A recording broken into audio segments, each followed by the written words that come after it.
प्रहार जनशक्ती पक्षाचे पदाधिकारी, सदस्य व सभासद नोटाला मतदान करावे असे आवाहन प्रहार संघटनेचे शहर प्रमुख अजित कुलकर्णी यांनी माध्यमांशी बोलताना म्हणाले की प्रहार जनशक्ती पक्षाच्या पदाधिकारी आणि कार्यकर्त्यांना प्रहार जनशक्ती पक्षाच्या माध्यमातून आम्ही आवाहन करतो आणि नागरिकांना सुद्धा सोलापूर जिल्ह्यातील आम्ही आवाहन करतो की आपण मतदान करत असताना नोटाला मतदान करावं अशी आम्ही आपल्याला नम्र विनंती करतो।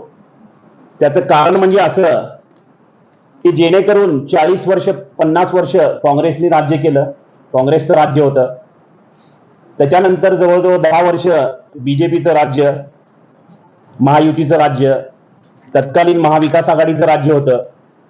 असं असताना सुद्धा अजून सुद्धा जनतेचे प्रश्न प्रलंबित आहेत। अन्न, वस्त्र आणि निवारा या गोष्टीसाठीच आपल्याला सध्या म्हणजे वेळोवेळी मतदान करतो आपण, पण आपल्या कुठल्या मागण्या मान्य होत नाहीत। मतदानाच्या दिवशी मात्र झोळी घेऊन प्रत्येक पक्षाकडनं आपल्याला अनेक प्रलोभनं दाखवली जातात आणि आपण मतदान करतो, पण योग्य सुशिक्षित असेल किंवा आपले कामं करणारा किंवा आपले प्रश्न मार्गी लावणारा, जनतेचे प्रश्न मार्गी लावणारा असा नेता आपल्याकडून म्हणजे आपण निवडून देत नाही। आता आपण पाहत आहात की जेणेकरून बीजेपीचे मोठमोठे नेते येऊन गेले, योगी आदित्यनाथ आले, मोदीजी आले, त्याच्यानंतर टी राजा सिंग आले, त्याच्यानंतर नितीन गडकरी आले। सोलापूर जिल्ह्यात नितीन गडकरी सोडले तर बाकी सगळे फक्त आणि फक्त जातीच्या विषयावर, जाती हिंदू मुस्लिम तेढ कसा निर्माण करायचा हेच आपल्याला सांगितलं जातं। मला सांगा सातपुते साहेब, आता 7 तारखेला मतदान आपण करणार आहोत, 2024 लोकसभेचं मतदान आहे। आपण काय म्हणून यांना लोकप्रतिनिधी निवडायचं असा मी जनसामान्यांना सोलापूरकरांना प्रश्न विचारतो। कारण जे म्हणत आहेत की मस्जिदीतून फतवे निघत आहेत, हे निघत आहेत, ते निघत आहेत, म्हणजे जर तुम्ही जातीय तेढ जर निर्माण करत असाल तर तुम्हाला आम्ही लोकप्रतिनिधी म्हणून का निवडून द्यायचं। त्याच्यानंतर काँग्रेसचा विषय, 40-50 वर्ष तुम्ही काँग्रेसचे माननीय तत्कालीन गृहमंत्री सुशील कुमार शिंदे होते, 3 वर्ष झाला ताई 3 टर्म आमदार आहेत, मुख्यमंत्री होते, ऊर्जा मंत्री होते, संरक्षण मंत्री होते, परत अनेक मंत्रीपद भोगलेले। मला सांगा सोलापूरचा विकास न करता ह्यांनी सगळा भकास केलेला आहे। आम्ही प्रहार जनशक्ती पक्ष शेतकरी संघटनेच्या माध्यमातून आमचे जे पदाधिकारी असतील आणि सोलापूरकरांना विनंती करतो, मराठ्यांना आरक्षण देऊ शकले का? मिळालेलं नाही। मुस्लिमांना आरक्षण मिळाले का? मिळालेलं नाही। धनगरांना ओबीसींना आरक्षण मिळाले का? मिळालं नाही। ब्राह्मण समाजाला आरक्षण मिळाले का?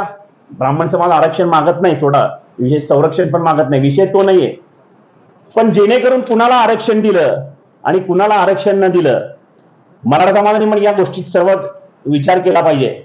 एवढे मोठमोठे शांततेत मोर्चे निघाले, त्याच्यानंतर एवढे मोठे आंदोलन झाले जरांगे पाटलांच्या माध्यमातून, पण यांना न्याय देऊ शकले नाहीत। मग यांना जर न्याय देऊ शकले नाही तर तुम्ही आम्ही सामान्य आहे।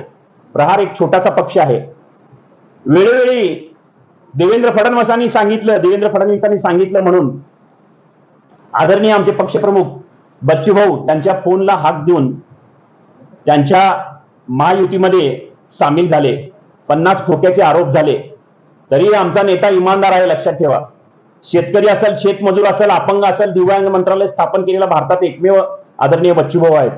असं असताना देखील आम्हाला विचारत न घेता छोट्या पक्षांना कसं संपवायचं हे महायुतीकडनं आपण शिकायला पाहिजे।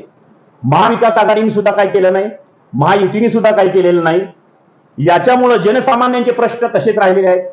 सोलापूरचा 8 दिवसाआड 15 दिवसाआड पाणी पुरवठा आहे आपल्याला, डबल पाईपलाईन आली, टिबल पाईपलाईन आली, आता आपल्याला पाणी व्यवस्थित मिळत नाही हा प्रश्न आहे।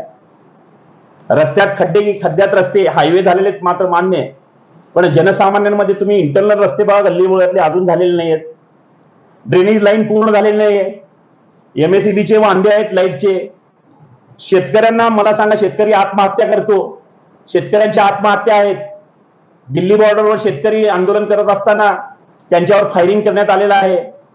असे अनेक प्रश्न असताना सुद्धा आपण का मतदान करायचं आणि का म्हणून तुम्हाला लोकप्रतिनिधी म्हणून निवडून द्यायचं आणि तुम्ही आमच्यासाठी काय करणार आहे हे तुम्ही फक्त नुसतं एक पॅम्पलेट छापून त्याच्यात तुम्ही आम्हाला प्रलोभन दाखवता, हे करणार ते करणार तसं करणार असं करणार.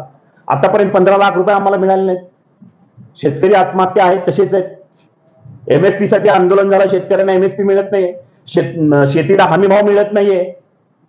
हे अशी अनेक कारणं आहेत. म्हणून मी प्रहार जनशक्ती पक्ष व शेतकरी संघटनेच्या वतीने शेतकरी असतील, कामगार असतील, जनसामान्य असतील, दिव्यांग असतील यांना मी विनंती करतो की जिल्ह्यामध्ये तुम्ही नोटाचं बटन नक्की दाबा आणि जास्तीत जास्त नोटाला मतदान करा.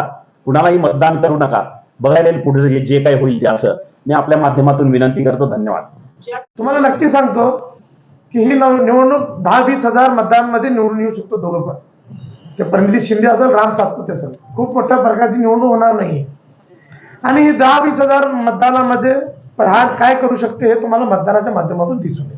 आजकाल आपण म्हणलं प्रहार एक भाव दोन तुकडे. हो, मग अशा प्रकारचा निर्णय घेण्यासाठी एवढा वेळ का लागला? आज शेवटच्या टप्प्यात आपण निर्णय घेऊन मतदारांना आवाहन करता किंवा आपल्या कार्यकर्त्यांना आवाहन करता की नोटावर मतदान करा. पण एवढा उशीर का लागला? तर वाटाघाटी कुठं पिसरली म्हणून आज हा निर्णय घेतला गेला तर काय? एक लक्षात घ्या, प्रहार ही वाटाघाटी करणारी संघटना नाही.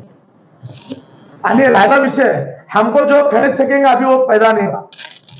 तर आम्ही हेच सांगतोय की लोकांचे जेन्युइन प्रश्न घेऊन आम्ही आमच्या प्रत्येक तालुक्याच्या आमच्या बैठका झाल्या, भरपूर बैठका झाल्या.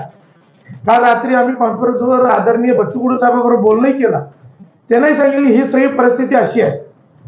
तर भाऊंचा डायरेक्ट निरोप आला की ह्या सगळे लोक जे खोटारडे बोलणार आहेत त्यांच्यासोबत जाण्यापेक्षा आपण आपली वेगळा एक अस्तित्व निर्माण करून नोटाबरोबर जाऊ. मग आम्हाला जेवढे मतदान नोटाच्या माध्यमातून करता येईल तेवढ्याच मताने हे दोन्हीपैकी एक उमेदवार पडणार आहे, हे लक्षात घ्या. यावेळी या पत्रकार परिषदेत उपस्थित नमस्कार, मी जमीर शेख, सोलापूर, जिल्हा संपर्क प्रमुख प्रहार. नमस्कार, अजित कुलकर्णी, प्रहार जनशक्ती पक्ष शहराध्यक्ष सोलापूर.